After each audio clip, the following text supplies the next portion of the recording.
zona kufanele simdumise uJesu ngumalusi wezimpilo zethu usiphathele zona kufanele simdumise uJesu wathi mina ngingumalusi omuhle ezami izimvu ngiyazazi ngizibiza ngamagama ngiziholele emadlelweni aluhlaza nasemanzini okuphumula azisweli azilambi ngingumalusi omuhle uJesu wathi mina ngingumalusi omuhle ezami izimvu ngiyazazi ngizibiza ngamagama ngiziholele emadlelweni aluhlaza nasemanzini okuphumula azisweli azilambi ngingumalusi omuhle uJesu ngumalusi wezimpilo zethu usiphathele zona kufanele simdumise uJesu ngumalusi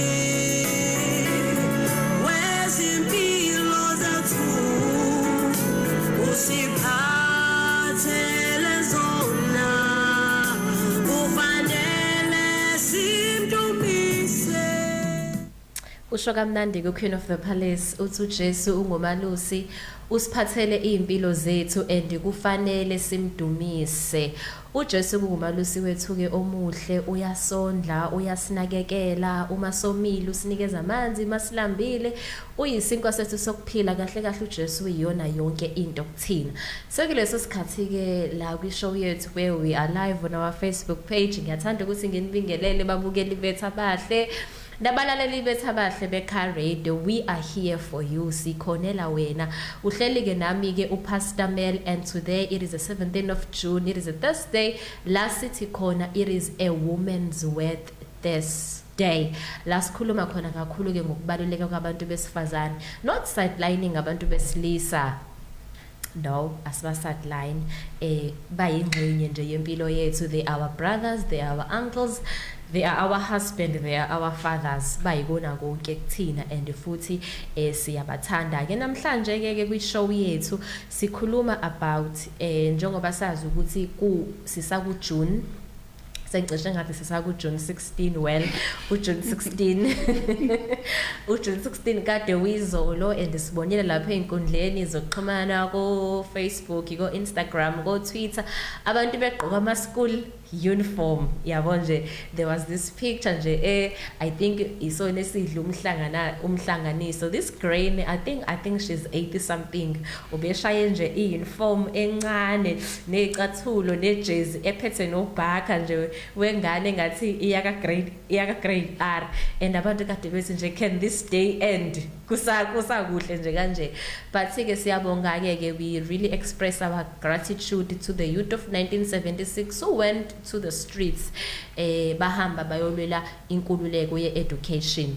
Angihambi ke ngiyodwa namhlanje ke ngihleli noNhlakanipho umntwana bakaDlamini because we are speaking about the issues of identity namhlanje, where you feel you don't belong anywhere emhlabeni, you can't relate with anyone. So ngikubingelele ke Nhlakanipho futhi ngikwamukele la kwi show. Ngizocela ukuthi ubingelele abalaleli nababukeli bethu. Ngiyabingelela abalaleli bakwiCarradio nawo sibukela kuFacebook. Igama lami nguNhlakanipho ngaKaDlamini isibongo. I'll be turning 22 ngo-August. Ngihlala eLanda and I've been raised by a single parent which is umawami and then nabo siswami ke nobhuti wami actually siba u3 kuye like. It's okwamanje I'm studying iLokhuzane hospitality because next year I want to apply for a food tech and consumer science. I'm so proud of you. I'm so proud of Usiba. Usiba lukhulu. So ke siba lukhulu ke namhlanje I've invited you on the show because sisenyangeni yabantu abasha, right? Ezumntwana umuntu omusha 22 years. I remember I think 2 years back if not 3 years, okay, ngangila e-office working la e-office wangena uNhlaka this young beautiful girl egqokile ishort yakhe and asimfundisi ngicela ukukhuluma nawe. Then I said okay, well sit down. Yo mangiza umntwana wami kuthiwa yini uqaqaqa yini kombi 18 ugona uqonga phezulu uyasho ngiyabona ukuthi hayi ibambekile kodwa ke angeke ngize ngisho ukuthi iqala ikhala inyembezi misi siyalibeka kudaba layo. Then wase washo kuNhlakanipho ukuthi ke no mfundisi I feel like I'm disappointing God over and over again, not because ngiyathanda uNkulunkulu ukumdisappoint but nginalama issues nami engakwazi ukudila nawo, nginalama issues where I feel like I don't belong at home, I don't belong even at church yabo. So uzoqala kuNhlaka ke then we walked the journey ke njengoba senimbone semuhle this young beautiful girl namhlanje. We've walked the journey ke uNkulunkulu ke waseke wamsiza ke kuNhlakanipho. So Nhlakanipho mhlambe if ungasithatha usibeke cause lento ngiye ngibona ukuthi yaba affect abantu abasha abaningi. I'm one of those people who were raised by a single parent ukuthi kwenzani kuwena ukukhuliswa umzali oyi single parent to see your mom struggling whereas ubaba wakho is out there and he's living the life and unawo ama means ukuthi angaba ingxenye yempilo yakho but akasiyona ingxenye yempilo yakho. To you as a young girl kwenzani kuwena lokho? Alright, njengoba usoshilo ke iyaqala ngokuthi ngizizwe ukuthi ngiyashoda uzizwe ukuthi ubumuntu ophelela awukho mningi kufanele mhlawumbe no 2% ophila kwena and then ke sometimes kuke kufika abantu mhlawumbe asithi bazofuna usizo kumina mhlawumbe nenkinga zabo bengikwazi ukubasiza but bengibuka mina ngibona ngathi nje yabo impilo yami ihlehlele emumva kakhulu. Sometimes ngize ngibuza uNkulunkulu ukuthi why lokhu letha abantu bezofuna izinto mina mhlawumbe ngiba advise or something noma ngibasize mhlawumbe kulo journey yabo soke bedlula kuyona. Whereas mina esadini lami ngidry ngalendlela ukuthi angifeel lutho ngangisenginamba nam sengivumela yonke into eyenzakalayo because kufika abantu ngisafunda eBTC ePriatech kufika abantu nje thola mhlawumbe kuyilunch fika abantu bazongibekela inkinga left and right and said kodwa umuntu masefika kumina ayibeka inkinga yakhe mase hamba usuke sihambe right ubone ukuthi okay impilo yakhe ayisafani nje indlela afike ngayo kumina but ke ngizama ukuapply lezi zinto lezi mhlawumbe kade ngizisho kubona ngathi kuba wesi kakhulu ke nasekuqaleni noma umzali mhlawumbe na ngimxoxela ubone ukuthi aka understand nalokho basalabona kahle ukuthi hayi wena uyathanda insazana izinto ezibhedayo wonke ama blame ayeze kumina lokho futhi ku add more stress ngaphezulu ngize ngizwe ukuthi la angisakwazi ukuthatha ke manje and I started ukuphuza mina ngene umuntu othanda utshwala but ngalezo insuku lezo angivonxa strong because kwakuke bese nekufika ayuhlapho sengikhiphe yami imali ngisengiyokuthenga cha babuza nje fika offer kuthiwa sambe sendaweni ethile ngibona kahle sivela ikho engiphilelayo angisene ngihambe ngiyiphuzela ngiphuze ngalendlela yokuthi hey ngihlabile strong mase ngingeda futhi ngiphinde ngibuza uNkulunkulu hayi mina nginje kwaphela ngikhule ekhaya abantu besonta besindisiwe yonke into hallelujah praise the Lord but why mina nginje ngistrugglisha ngalendlela lo bengi right ukuthi kwaba senekwenzakalani I have no idea kodwa ke impilo yami nje yabe sene nje awufohloka yabo ngilalezi lale yaminyaka leke ngifika kuwena ngafika ku Pastor Meli abantu abaningi bakusaba bathabona lo character leyo yabo ngathi ngolanga lelo ngamphuma esikoleni ngasheshe ngaphuma early futhi okay asingagijimi ngenhlaka khona sizokwenza abalaleli bethu ababukeli bethu ba understand okay let's go back uNhlaka ukhule ekhaya elikholwayo right and ngiyakhumbula ukuthi you were one of the teenagers engangiwafundisa ngalesikhathi usayi teenager uze esontweni ukuzala emndenini osontayo kwenzakala njani do you feel automatically that I need to go to church noma khona umuntu okuforsayo ukuthi okay la endlini ngayekho umuntu ohlala la endlini ngikhiye indlu yami nizongilinda eminyango ngoba wonke umuntu uyahamba yabo uye esontweni so ngalesikhathi when you a teenager coming to church did you come to church ngoba you wanted to come to church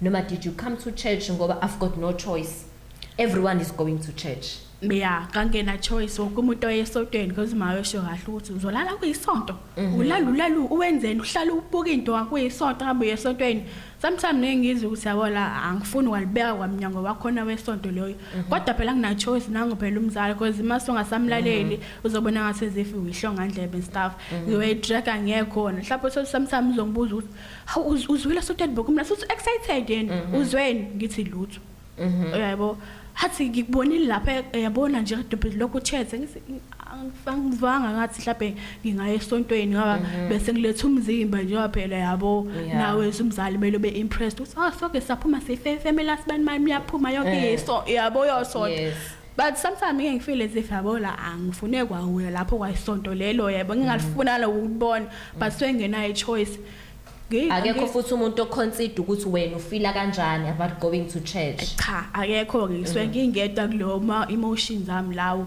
ngwakherisha ngedwa ngifike ngisonto ngisotha ngizanga lutho uzanga ngempela bengilethe umzimba nje la esontweni yes kwakhona lokho ke kwakulimaza sometimes mhlawumbe ngimtshela uNkulunkulu ukuthi yabona namhlanje angifuni nje ukuyesontweni lakho right ngifuna ukuhlala ngibe ngedwa yabo nje imi moment ngibe ngedwa sometimes ngiyizwa ukuthi hayoza ukuthini mhlawumbe uNkulunkulu yakangizwa mhlawumbe ungiphanishela ukuthi makade ngingafuni ukuyesontweni lakhe okay sometimes there were situations where you feel I'm being punished ukuthi bengingafuni ukuyesontweni okay when did you have a choice yempilo mhlawumbe wawuthi okay mina ngifuna ukuphila kanje kodwa manje khona umuntu owugange nje la ofuna ngiphile ngendlela yakhe kangifisa kube kanjalo ukuthi bekuthi angifeel like ngaye esontweni ngingayi ngihlali because la kuhlaphe ukuba ngangikwenza mhlawumbe kwakuzonza umehluko ngibini ukuthi yabo ukwazi ukubalansisa kodwa ke kwangakenzeki kuba nangomzali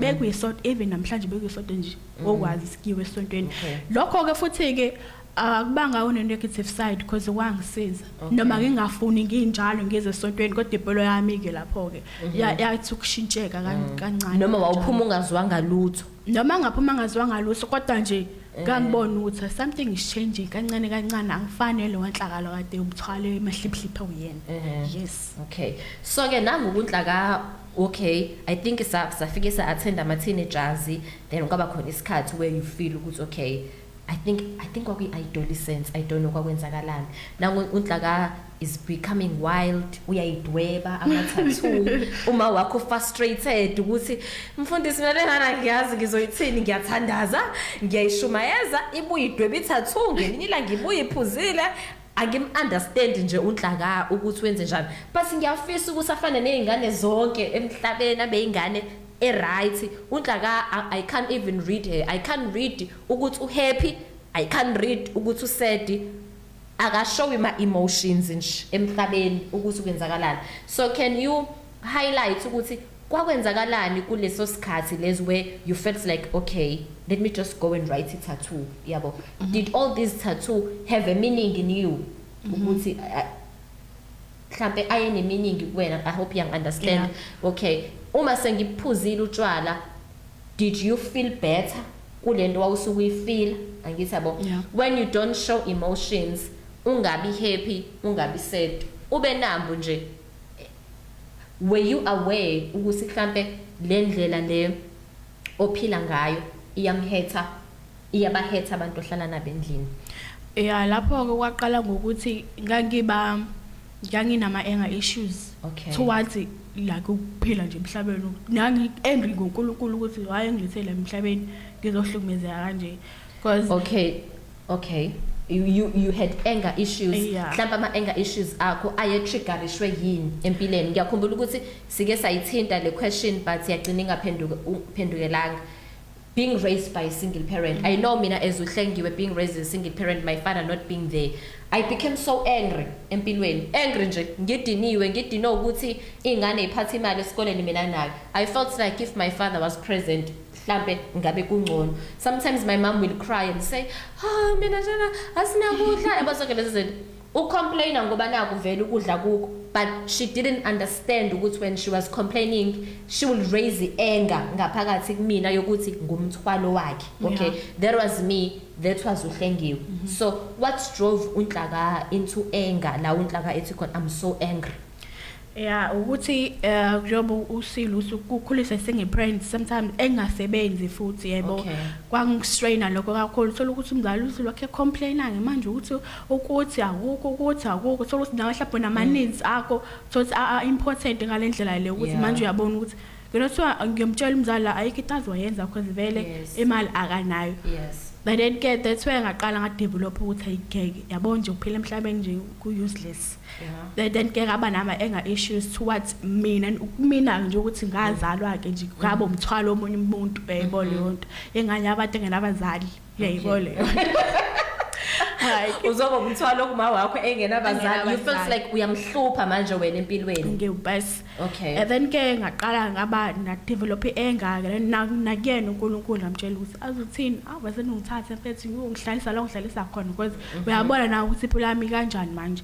And then ke ngangakwazi at that time ukukhuluma nomuntu like gibe open ngimtshela ukuthi okay ngifela kanjani because I wanted that as in indaba zami za entapha hlapha ze spread ke yonke indawo thola ukuthi umuntu uzohamba ukhuluma umuntu obana kumthemba and stuff yabo usuyazi indaba oxoxa sibabane then ngathi sada lapho ukuthi akuthini indaba ukhuluma nomuntu ngisathemba umuntu angisayingeni so wonke lezi zinto ezibhlungu sifike ngizizwa la ama emotions yabo amama sengwezwa ngivalela ngidaphakatha endaba ngilokhuza ngaqala ngokuthi yabo lokhu isika bobona igazi la angithi yabo ngiba relieved because nangengiba ne ubhutama omncane ke yena angihlezi ngishaya ke nje uyazi naye angihlezi yabo bengimshayela ngizwe ukuthini kuba nalo dwile ngoba ngifuna ukukhipha ngalidela ngaphansi because kuyafana umuntu bethe ngimtshela uzo understand so ucacana nje kade yena akazi became ibully kahle okay and then ke umuntu mathiwa ngiyamtshela wezobona izifo yazi ukuthini encane nje so yabo yena understand ukuthi kumina ibani effect enganani and then ke ngalokhuza ke ngahlala namphansi ngabona ukuthini ukhala kangisiza that abantu abaningi vele bazi ngiyatetema kuze kube manje because kuyangisiza mina bengikhalile yonke into yami iba right and then ke ngakubona lokuthi okay kuyangisiza but still akukho that much awusivali lesi silonda wena ufuna ukusivala ngaphakathi and then ke that's where khona ngalokhuza amasathu amane meaning ifeather le ela emva kwedlebe it symbolizes ijoy iunity ke yona because bengifuna impilo yami usikube kanjalo kibe nje ne happy life and stuff and then ke kuma sikube igama lami ke leleke masiliba nama eagles bengifuna igama lebe phuphula like ngikwazi ukucommunicate nabanye abantu ukuthi sibonke ufendaweni ngifuna Nhlaka ngifuna usine yabo thwa uhlala la yabo ite kanjalo akufuna ite kanjalo and then ke ngakwenza wafika umzali wa kwaphela u2 weeks engawaboni ngafika ngadebe yodwa kwaphela u2 weeks ngayebo mhla ibona wangihlafuna wathi khuqa phansi uthandazi. Okay, without asking you, why Nhlaka did you draw it tattoo? Uyibhaleleni tattoo. Usejampele kutheni uyangihlafuna manje. Usawabona akabuza lutho abuza akahlafuna nje yabona wathi khuqa uthandazi akunika iBhayibheli. Angazi mina ngizothandana ngithini uNkulunkulu. Ngayithulela nje wathi ngithathaza. Akangasala ngamafuqa angabusana ngambuka nje. ngayithulela wangishisa amanzi okurepenta ke mphana nami ngiyasho ke phela awukulayela umzali hayi ngisho still nje ngiyezwa lutho mina ngendlela isinganginamba hayi ke kaphinde futhi kade benye sibili abasazeni angisazi mina ngisebenza njani bathi kosibona nawe uthi uzenjani yabo angisebona lo engalokuthi hawe maya kulozinga lezo 3 yimi ngedwa nje usitho inkinga oyinkinga nje uhlupho lezokugcina kwasamthamo khona zampala ukele incwadi ngixolise kuyena ngangithi ngiyahamba ke lapho ukuthi ngihamba ngiyapi angena indaba ngamtshela ukuthi hayi ngiyaxolisa ukuthi ngibe uhlupho kanjani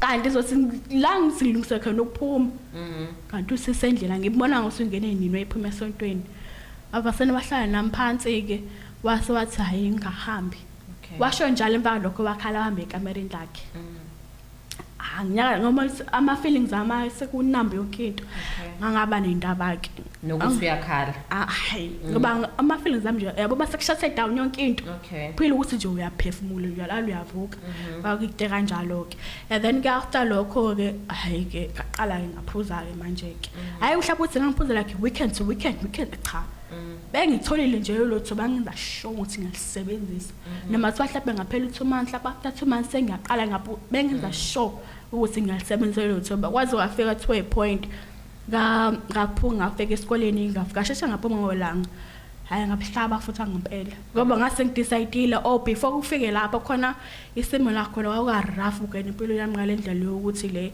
kwakufika ama offers uthi abantu bathawe imali neskin esile yazi nami services nomse college ukuthi impilo fast kanjani ngifika ama off bathayipo awuna boyfriend umuhle kanjeni skin sakho yazi khona ubhuti nje abangakwenza impilo yakhe ibe ngcono amantombazane nginikeza ama offer left and right and center including nabafana bethi yazi ngenza imali kalula kanjani yayibona yonke leyo nto. And then I remember when fasting la so tena vese yaqhuma nje sidididwa sibabhlotela ukudinga abantu abazofasta kanjani noma ngasasikhuma nje story I remember ngangihleli phambili first line ayashimela udokotela ashimela umuntu azashaya izandla ebusweni bakhe ngingaqwayizi ngiyezithulele nje akhuluma umuntu bese hayelo obvious izothuka imic yabo mina angindwazele nje azazabeka ihlombe ngizindwazele nje basabo la ngakushuthe down ngangeza usisodwa umnyama yonke into yolanga waze wangithatha wenza i-demonstration ngale process angidlula yiko angitshena ngalutho washa exactly izinto engidlula zona kodwa yena webeke izintshumayelo lapho lapha engqondo uthi nango lo muntu ukhuluma ngami phela la and then nasiseqedile wangithanazela wathi nje inkosi ayiprotect ngahamba ngohlala phansi balokho ngakhala usingisengakhela nje usengangizwa leyo pain ukuthi at least khona umuntu angibona ukuthi ngidlula kwini manje ke ngayolanga kwandlula insuku ezimbalwa ngahamba ngaphinde esikoleni hayi ngaphuza ngathini ngase ngidecide la ukuthi okay obastamele bengangisizi into ezongisiza nje ukuthi I think ngazama ngawuthuka suicide kodwa ngizama akwenzekanga ngangalo la ngase ngidecide ukuthi abodle ngokwenza sure ukuthi nje nqimla juqu bengifika nje mhlawumbe kuyena nangilahle ngaphandle hayi ngafika buvoko ngathi hayi yabona ngilanda isibindi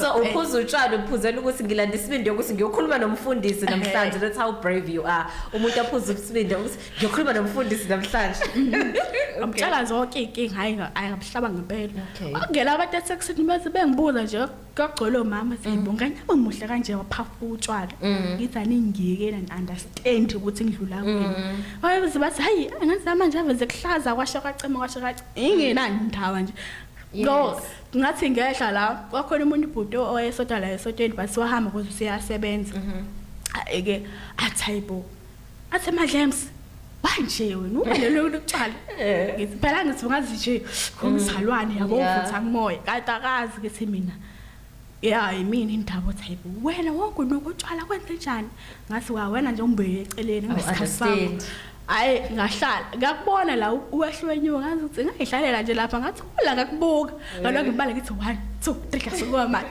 behlele phansi ukuthi hayi ezobe ngihambe ngabona ukuthi yabona isikhathi sahamba bengakhuluma manje ukuhlala impela yami nje yonke mina ngempela ngathatha isibindi ngayekela ngangithi nje ube ma umfundisi bezotshwala kubili uzokethethe simfundisa ngishaka amabhese cha lutho kunalokho nje bese nama ngikhamfatha and then wakhuluma nami nginika ama-advice ukuthi kumele ngenze njani. That's where saqala naye-ke ijeni ukuthi sihambe kuze kube namhlanje kulo muntu onguyena ingenxa yakho ukube nje akuvelelanga nje izandla angazi isiphila ngabe njani.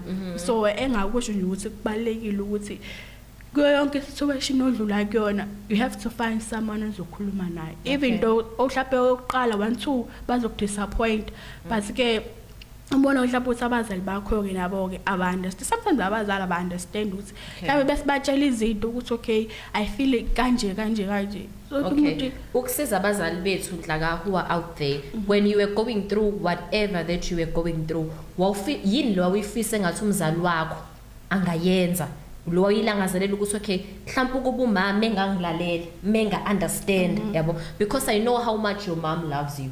She will come to me and say mfundisi Nhlaka mina ngisazi ngikwenze konke yabo yena she felt like ukwenze konke kodwa I believe it was not enough for when there was this one thing because umzali sometimes kuyakwenzeka akuthengele ingubo akuthengele ama gift akwenzele yonke into uthola ukuthi awukudingi konke lokho khona lento sokuyidinga wena yena so yini lo ngathi mina ukusiza abazali abalalele mhlambe onomntwana obehavior njengoba ubehave ngayo yini lo awufune ngathi umzali angayenza ukuze ubone ukuthi okay at least ke impilo yami khona la siyakhona. Mina engangikufisa ukuthi umzali abe yona ukuthi ahlale phansi nami angizwe ukuthi mina ngithini I understand isimo la ngangidlula khona without ukuthi alokho ngiblame ukuthi hey nakathanda entertain izinto nawe uthathekile nawe nje awubambe yabo zonke lezo zinto ngangifisa ukuthi nje ahlale phansi nami ehlisa umoya angangibunga lehlelo lokuthi vele usizongithethisa vele usizongijudge yebo leyo ngangifisa nje ukuthi ahlale phansi athula ngilalela angizwe angeke ngikhuluma yonke into ngifisa ukuyisho yes I understand isimo soke ngidlule kusona yabo angazi ukuthi vele wena uthathekile bathiwa left nawe left bathiwa right nawe uthiwa right yabo you feel like she's judging you angibona kahle ukuthi asekho isidingo vele sokuthi ngingakhuluma naye because vele itazoyisho uzongidinelwa angithethisa anga-understand angafuna la ukungena ecathule zami ukuthi eze ukuthi mina ngifila kanjani. Okay as the church ke mufike esontweni wawufisa sengathi esontweni bangakuwelcome kanjani should mhlambe understand ukuthi this is did you ever felt like I don't belong la esontweni wawufila sengathi kungangcono esontweni bekunganjani? Angithi kungangcono esontweni if aku socialize nabantu xoxe nabantu because bengifika la esontweni yesiyaseba and stuff yabo ngangifisa yabo ngizohlala nomuntu mhlawumbe ngihlale nomuntu kuzoxoxa inalokho instead usangilalele yena uzoletha inkinga zakhe uzo expect ukuthi mina ngimsize ngangimsiza noma ngizikunjani so umuntu uba right angikhumbuli ngithola umuntu uthi ngibeke isandla lami le story sixoxela nje umuntu akubuze nibe ne conversation inalokho yena uyezofika nenkinga zakhe mina ngisize yena mina ngisale ngihlephuke kakhulu ke naqala ke nanokuthi yabo ngangifika nje kuba ngathi yimi ngedi sona esikhulu la esontweni. Okay. Everyone was holy and when you were this greatest sinner ubona ubadlula bonke ukuba nje kwakuya ngamanzi sesihlalo sami hlale lapha ngasemnyango kuba yimi ngene sabantu mina ngihlale lapha ngaphandle ngoba ngiyumbona omkhulu ngalendlela. Okay what made you feel as the greatest sinner ukuthi ngiyisona esikhulu mina nje esibadlula bonke abantu ukuthi ngangifike ngone manje mhlawumbe somgqibelo mhlawumbe umgqibelo mhlawumbe bengiphuzele mhlawumbe umgqibelo ngidinela usuku lonke kusasa ngiyabuya ngisonto uNkulunkulu uyabona ukuthi manje ngimenza isilima sakhe yabo lo day ngenza ukuthi awumathi uNkulunkulu nje uhlupho nje kuyena manje iyona into engistraina kakhulu I should run away from him ngoba nguhlupho kuyena ngangibona kanjalo ukuthi naye for sure bengibuka nje ngingasho lesichapha sengane because you had no understanding ngoNkulunkulu and that is the greatest mistake thina abazali siyenzayo we force our children to go to church ngoba nake ingane yakhe izala usindisiwe wonke la endlini umuntu siyaphuma sesontweni but you have never sat down with your child umenze understand lo nkulunkulu ayomkhonza every Sunday because okokuqala uma esekhishwe ngenkani eyesontweni uzofika la esontweni system isishuthe down lo mfundisi ofuna amshumayeze ngeke asamuzwa ngoba usendaweni angafuni ukuba kuyona. So the first preacher kufanele kube wena umshumayeli wokuqala. Uhlale phansi nengane yakho, we understand this ukuthi uNkulunkulu ubaba, uNkulunkulu uthando. You should never run away from God, kodwa you should always run towards God. Njengoba uNhlakaye sesichazile iside lakhe le story ukuthi wayefile ngathi angabaleka ambalekela uNkulunkulu ngoba wayengenayo understanding yokuthi uJesu uthando. Wayengenayo understanding ukuthi lo uNkulunkulu mina wangifela esiphambanweni ngobani kwakuvele kuthi siyaphuma manje sihamba sesontweni. Mefika esontweni akasezwa lutho, ayisekho nje into ayizwayo ngoba okokuqala kwi-environment angafuni ukuthi abe kuyona. So ke nangokunhlaka manje uyahamba okujeni yakhe, how are you feeling? Yabo manje bekuthiwa ngiyabuka ngiyabona ukuthi yabo Nhlalo wamanje awiqhawela ngempela. Yes. Wende ngiyabona ukuthi yathina ukube mhlawumbe ngaqhubeka ngastaka lapha kulapha ngikuyona. Mhlawumbe ngabe ngiyiphare intombazane manje. Mhlawumbe wangaba ngihlanje wasendlini ke manje because khona sometimes masebona izinto ezi-rough between mina noma ambhakishela imithwalo abeke phambi komnyango asikufanele babakho mina azokuhlala manje uhlalela emntambeni. Yabo yonke leyo nto. Ngiyabona ukuthi yabo la compare before namanje ngiyabona ukuthi impilo yami ishintsha kakhulu and futhi ngiyabona ukuthi yazi ngomuntu omusha manje. Like it feels as if angaze ngenza izinto wrong empilweni yami. Nama sikaze khona kodwa lezi zinto engidlule kuzona sengakwazi ukuthi ngisize omunye umuntu naye ogowishayo yabo kulezo zinto lezo. Ngimnika umuntu azangibuza ukuthi hayibo wasonta wena ngithi ngiyasonta mina ngithanda uNkulunkulu kanjeni kanjani akufani nawe ngithi vele ngeke uzongibona ngoba uNkulunkulu uyathifanile bageza abantwana bakhe. Yes. Okay. So yeah, that is historic iskandlaka. She's in a point where you feel like it's void esenhlizweni yakho. Isivalekile. You feel accepted. Yes. Can you relate with your mom manje? Nihlale phansi nje nibe ne understanding. Okay, right. Okay. And now I can testify uNhlaka useyakwazi ukuthi akhulume because she can come to me and say, okay, she calls me ma and say, ma yazi ukuthini I feel like this, I feel like this, ma I'm going through this, I'm going through that. Ngobani ngazi avail to be an ear to her ukuthi whenever she wants to vent, whenever she wants to speak, ngizoba indlebe mina ezolalela. Sometimes abantwana bethu ke when they are teenagers, when they are growing abadingi okuningi. Sometimes it doesn't kill you to sit down and listen without judging because izwe already liyabajaja. If befike esontweni they feel judged. Wena njengomzali ke hlala phansi ke musu usuyalalela. Nathi ke njengebandla kubalekile ukuthi we give them a chance yokuthi sibalalele ngoba thina as parents sike sifuna ukuthi sikhulume kube yithina esitshela bona, kube yithina esitshela bona, kube yithina esitshela bona, kodwa bona singabanikezi ithuba lokuthi sibalalele. So my advice to you namhlanje njenganabazali mhlamba balalele as ama adults abalalele. You are raising a teenager at home, you are raising umuntu omusha at home. Familiarize ama-talks nengane yakho. Sit down, have a family meeting. Family meeting le banje ngoba naku kuzothethiswa thina njalo ke mina ngiyahamba mina ngiyonisebenzela in zonke lezo zinto nina niwash izitsh. Okay, familiarize having a family meeting. Ask your children, how do you feel about me? Ufila kanjani ngami njengomzali? Musu sumnikeza ithuba lokuthi akutshele ukuthi ufila kanjani. Uma sekutshelile ke musu ukudonsa phela ishield yokuyidefend and appreciate nina. Mina ngiyasebenza la endlini ngithenga udla ngikhokhela iDStv kodwa nizongitshela ukuthi ngumzali obhedayo. Once you draw that shield ngeke umntwana wakhe azaphinda akhulume nawe. So vuma ukuthi okay uma uyaxolisa I was not aware ukuthi ngibehave ngalolu hlobo kanje. I would really try to be a better parent kunina guys yabo. So ubanikeze that platform. Okay, nifila sengathi uba involve endlini. Nifila sengathi la endlini yini singayishintsha. Nifila sengathi la endlini yini engcono. Ni comfortable ngabantu abavakashayo because sometimes endlini nike nibe na so much visitors. Uthola ukuthi nina nikho comfortable with all these visitors but akekho umuntu okubuzayo ngoba unemployed la endlini uyingane. They call ingane zaba ngiyengibeze bize ukuthini my unemployed friend, my unemployed bestie. Already when you make your child to feel ukuthi unemployed noma esayi student esesikoleni, but can we normalize not using those my broke friend?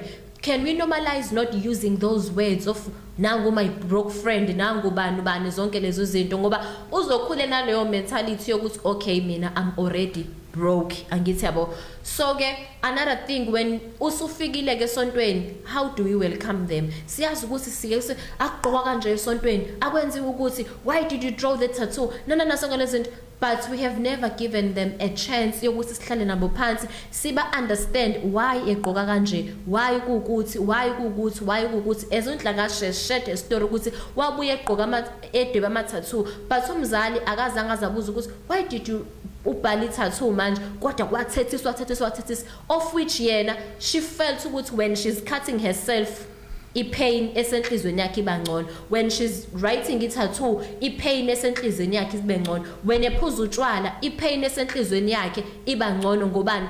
Wayesethola icomfort ukutshwala ngoba wayengekho omunye umuntu ozomcomfort. So ke ngiyathemba ke namhlanje ukuthi ke la ka Carrot njengoba sisho ukuthi sikhonela wena, kukhona okutholile okufundile ozokwazi ukuthi uyokwenza kangcono ebantwaneni bakho, uzoshintsha nje your parenting styles. Siyazi ukuthi na we are Africans, wena uzwa ngengane ngeke uzutshelwe ingane ikwakho la ekhaya. And the last point before we wrap up the show, there's this thing abazali abayenzayo, oh kwaze kwanzima ngiyavuka mina ekuseni. Can we normalize not complaining phambi kweingane zethu? Ngiyazi ukuthi ibudget tight, fanele ukhokhela iDStv, fanele ukhokhela ugesi, fanele ukhokhela amanzi, fanele uthenga ukudla. Once we start complaining phambi kwabo, bazizwa bewumthwalo ukuthi ukube angikho mina mhlawumbe ngabe impilo kama ingcono. Ngiyazi ukuthi mhlawumbe wena ngalesikhathi ucomplaina usuku mhlawumbe ufuna ukuletha uqwasha ukuthi abangakumoshi ukudla, abangawumoshi ugesi, abangawamosha amanzi. Kodwa can you have that talk without complaining? Guys, ngiyacela ukuthi uma uhola imali engaka emsebenzini, uma ngithi anginamali angidlali ngani, ngizocela ukuthi ugesi singawu waste, ugesi sizowusave kanje, amanzi singawa waste, amanzi sizowasave kanje, without ukuthi ubenze bafile ukuthi bawumthwalo. Mina ngivuka ekseni, mina ngiyowasha amawashing, ngiwashela nina. Already inhliziyo ithi ngaze ngawumthwalo empilweni kama, and they will start to run away. They will start ukuthi bahambe bayofuna sugar daddy abazobanakekela ngoba akasakwazi ukucela lutho kuma ngoba uma already usemenzi wafila as if umthwalo. So ke Nhlakayo, last words as we wrap up the show, ungathini ke kubantu abasibukele? Engakusho ukuthi kubalekile ukuthi you have to find someone uzokhuluma naye noma kungekho easy ngalo ndlela leyo, kodwa you have to make sure ukuthi isimo noma ama pains usuke udlula kuona ungawashare nenobani, noma mhlawumbe ukhulume nsefu ukhulumela umngane wakho ukuthi yazi umngane wami udlula eteni kanje wena ungathini uyena, yabo. Noma ke abanye ke abantu bokuthi una imali ke for ama counseling sessions ungahamba uyawakhokhela ke, or else abafundisi bakhona, ama leaders bakhona, yabo, bekuthi mhlawumbe ethi awusodwa indawo ke ikhona lo mhlawumbe isibling yakho busiyazi bukhona bukuxoxa nayo niyaconnect, menze umsondeze eduze umtshele ukuthi azi ukuthi benginenkinga ngizokwazi ukuthi ngikhulule yena umuntu engwazi ukukhuluma nawe, yabo into kanjalo. Kubalekile to speak out, engakusho. Okay. Job Nhlakayo seshilo ukuthi it is very important our young people that you speak out. Ungayivaleli ngaphakathi, find a sibling, find a friend, find someone from church, mubona ukuthi mhlamba kukhulumeki nomzali, noma zama ukuthi ukhulume nomzali, and thina we will do our part ukuthi nathi ke bazali, nathi bosisi uma sebekhulumile nathi ungaphumi kuhambe indaba yakho usuyixoxela wonke umuntu eseyizwa kamakhelwane, eseyizwa lapha, you are killing self esteem yet. So yeah, from me, myself, Pastor Mary, it is time to say goodbye until we meet again on Tuesday on our Sophia show. Last corner, it is a Sophia Tuesday. I have to love you and leave you. From me, bye. Queen of the Palace. Etinje uJesu ngumalusi. Amen.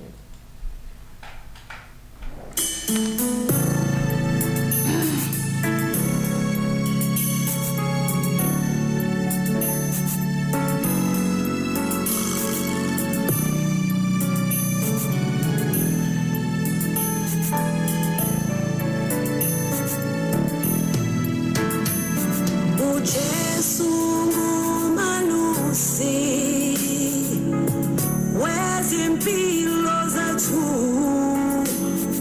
ngipha